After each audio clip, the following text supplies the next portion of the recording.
Alright, so quick update, mainly just for myself and record keeping.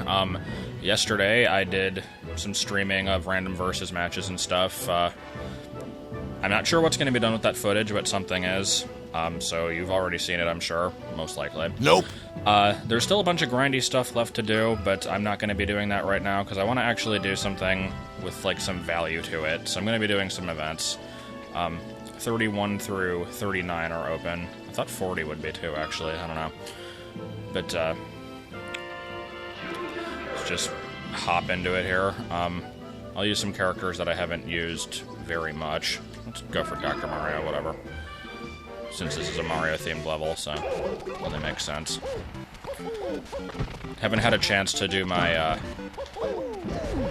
main Dr. Mario playthrough of something. It'll be an all-star. But,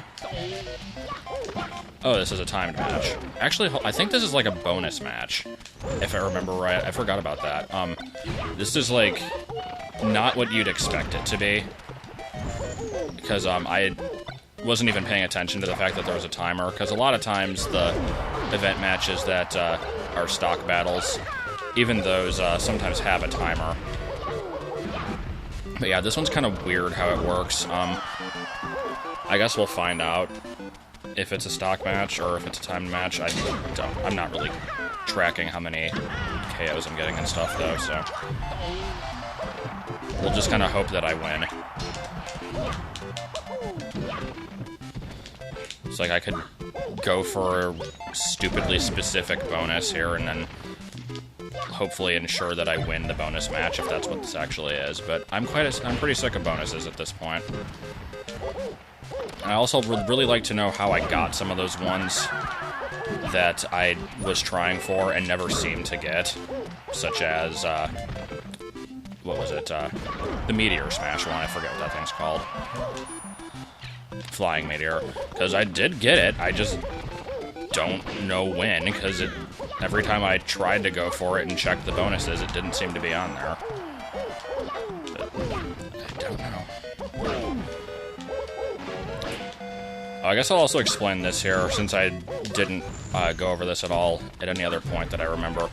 I did want to see if I could, like, 100% the game, or at least get very close to 100%ing it, without actually having to have a second player or a second controller at any point. And now that I've kind of broken that with the versus match thing, I might go back and go for some of those bonuses a second time.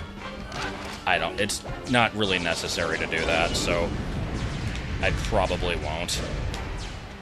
But it's something that in my mind I would like to do.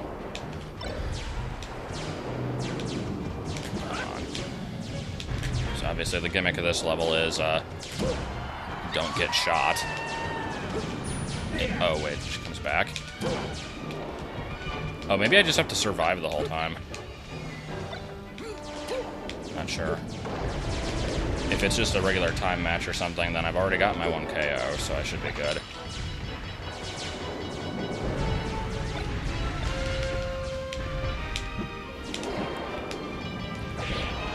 I'm waiting to get shot in, like, the last 2 seconds, though. Yeah, I know it's gonna happen.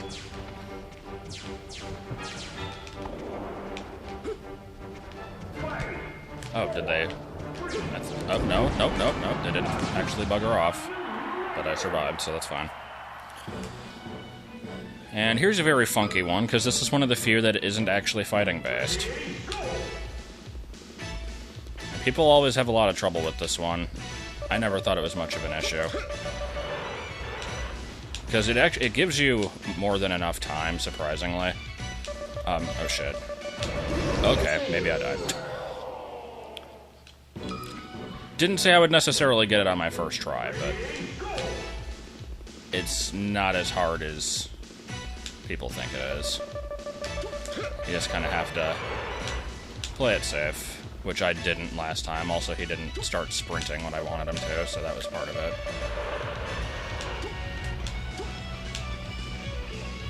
And there we go. 7 years. Let's see if I can actually do this. There's like a very specific spot you can stand in where Link is, like, programmed to always kill himself. I guess I didn't do it right. Like, if you stand in the right spot, he does his... That sucked. He does his down aerial and basically bounces off of you and falls into the water and doesn't recover. No.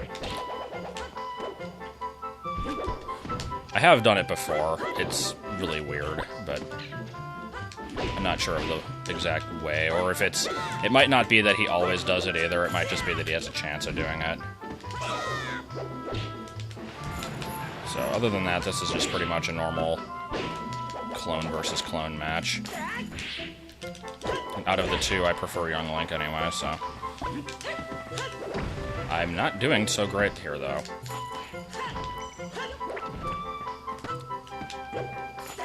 Like, my god.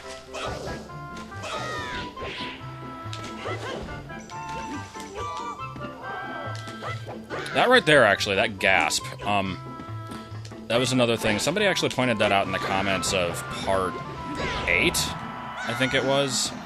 It was the most recent one I uploaded at the time that I'm recording this. But, there was a bonus where you have to make the crowd gasp 3 times in a minute, and,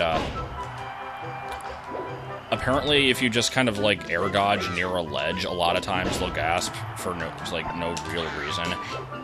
So, that's probably, like, the best way to get that one.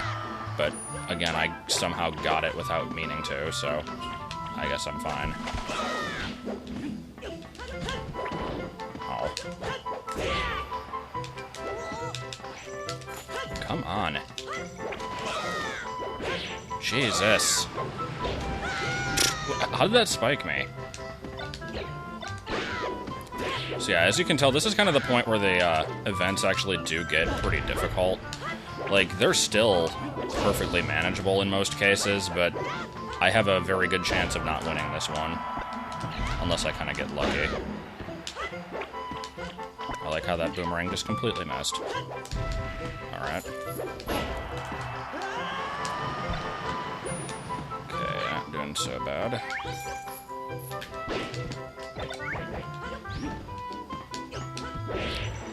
Adult Link just kind of looks ridiculous with those. Well, not really. I mean, it's not as bad as, like, Ganondorf or Mewtwo. Oh yeah, that actually what I did right there. Young Link's down A in the air actually is a spike, but, like, only if you hit with the top of the character. Like, you can't actually hit with your sword. You have to, like, kind of hit them with your hat. It's really weird. Come on.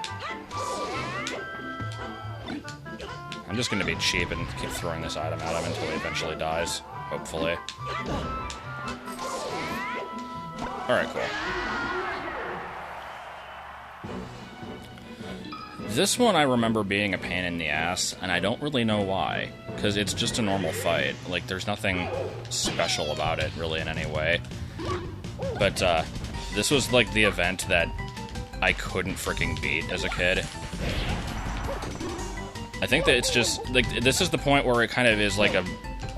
This and the one before it, it's like, it's a major step up in difficulty compared to anything before. So if you're not used to fighting level 9s or on hard mode or anything, it's kind of a departure, and yeah, there we go.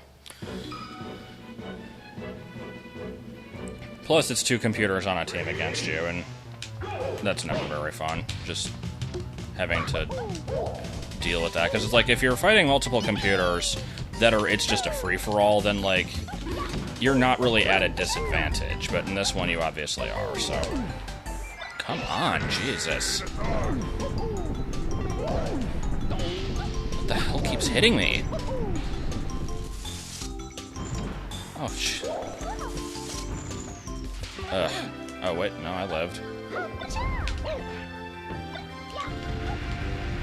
Fire Flower is slightly useless, but hey, I'll get some damage in.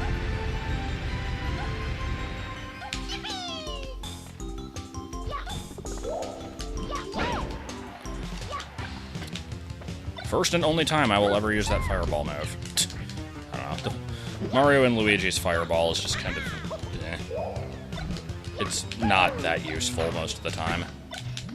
Of course. Wait, no. Come on. Get uninvisible, damn it. Which would be visible, in other words. I can talk, I swear. Meryl, you're a waste of space. There we go. And exploding crate. Okay, good. And this one, this is another one that's pretty hard, especially if you're not that good with Ness. Now, again, as I've proven in previous videos, I'm not amazing with Ness. I still consider myself decent with him, though, so hopefully this won't be so bad. The main issue is, that despite the fact that it's, like, his home turf, Ness actually really sucks on Fourside, because he can't recover if he falls between the buildings. Well, like, other than the second jump and air dodge. You can't PK Thunder yourself out of it, because there's not enough space to maneuver it.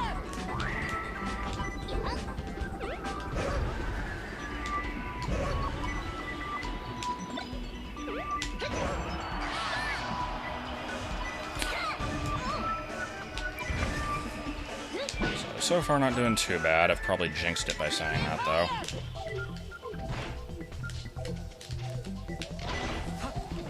The fact that you only have one life, definitely is the main issue here. If you had two, it would be a lot more manageable. But as you can tell, it's not doing too badly here. Let's just rack up some damage on this guy.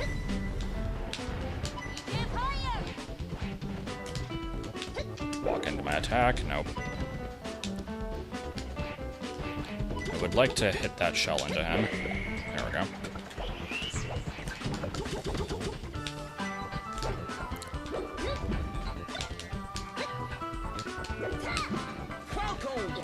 Also, I believe the music in Fourside is the only track from Melee that is not in Brawl. And I'm not really sure why. I assume some kind of weird copyright reasons, because Earthbound has, like, songs that are similar to other music, but not quite. I don't think this is one of those, though. It's mostly like the New Age Retro Hippie song and some of the Beatles references. I don't think this has any issues like that, but I could be wrong. Okay,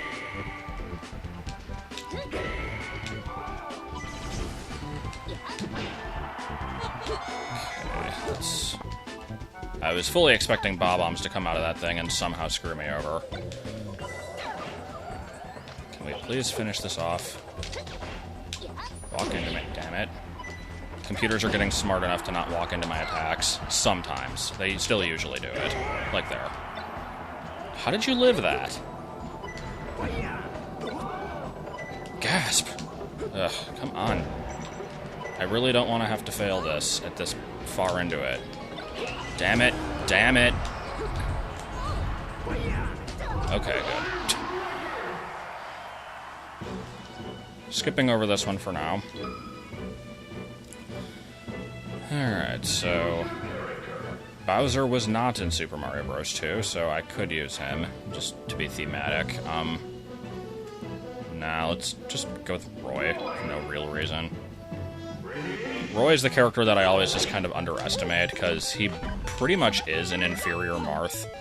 Like, he's easier to use, but he's not as good if you use them both right. So he's not bad by any means. I used to use Roy a lot before I learned about the whole tipping thing.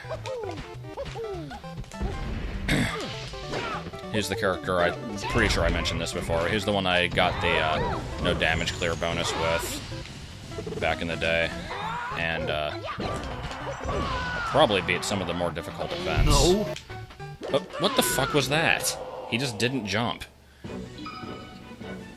Yeah, I think the first time I beat All-Star Match 5, I used Roy. I don't know, it's not important at all. That's the one where you fight all 6 of the clones. That's another kind of difficult one, but we'll get to that eventually. Okay, can we not, like, suck horribly here?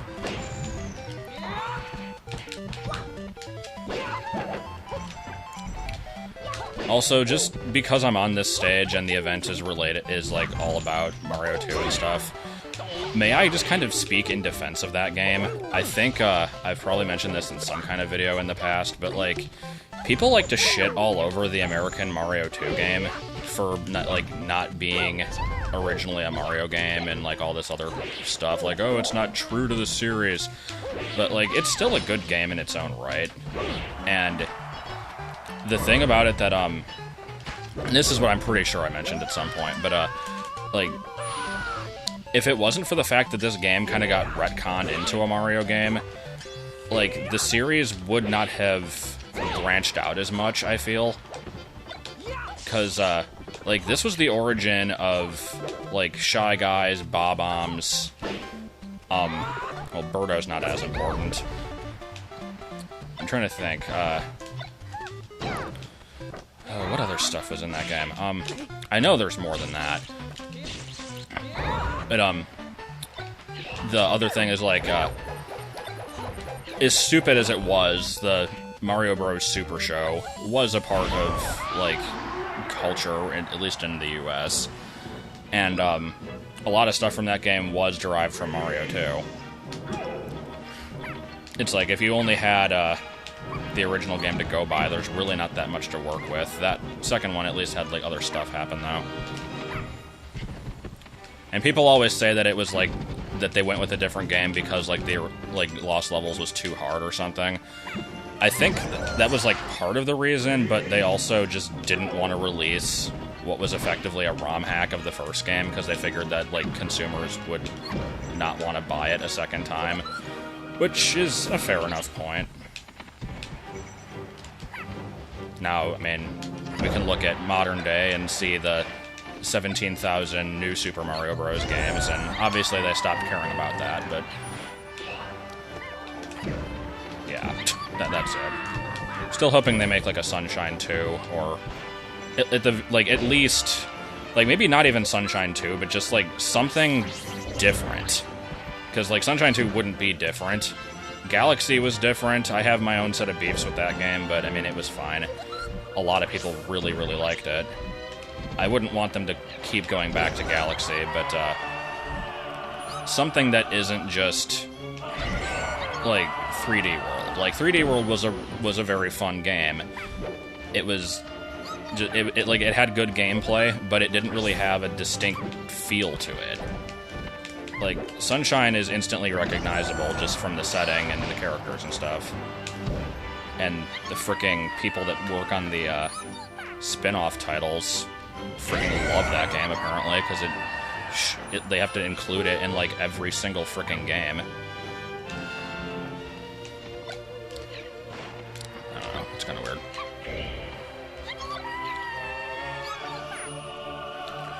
So hopefully I don't, like, screw up here somehow.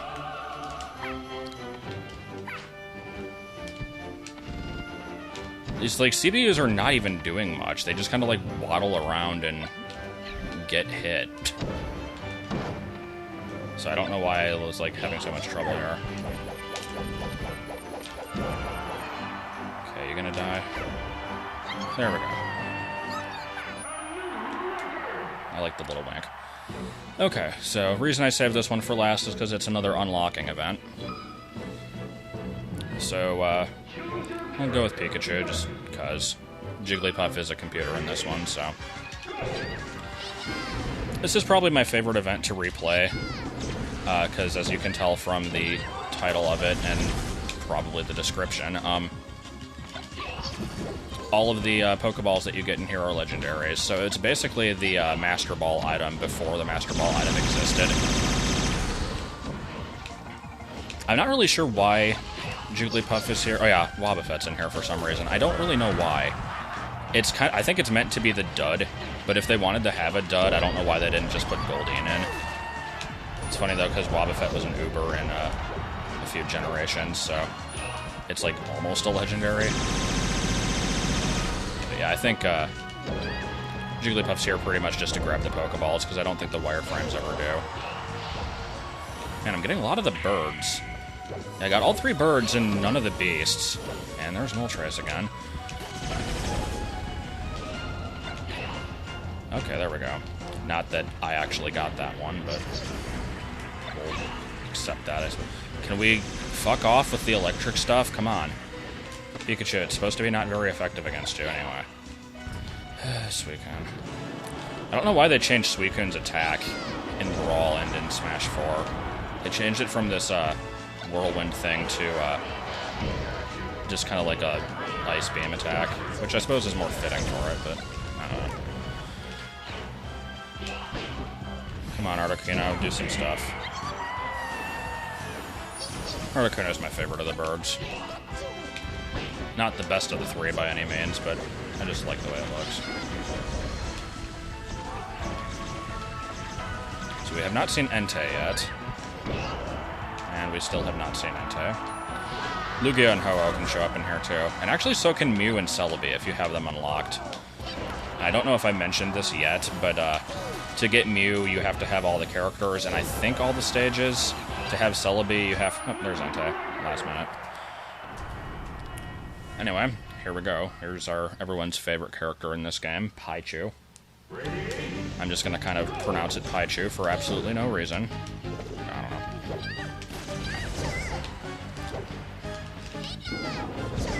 So, unless Event 40 magically becomes unlocked after this, this doesn't... After I get Paichu here, I'm not going to be having... Well, I won't have many other options for stuff to do until I get some more grindy shit out of the way, unfortunately. But hey, at least I got to do something different. And there we go. Threat to itself and others. And Kirby Hat 5 because I got all the clones. And nope, no Event 40. So only 2 characters left. Mewtwo, Game & Watch. And yeah, I'm gonna have to go after those, so... That means a whole bunch of frickin' versus matches.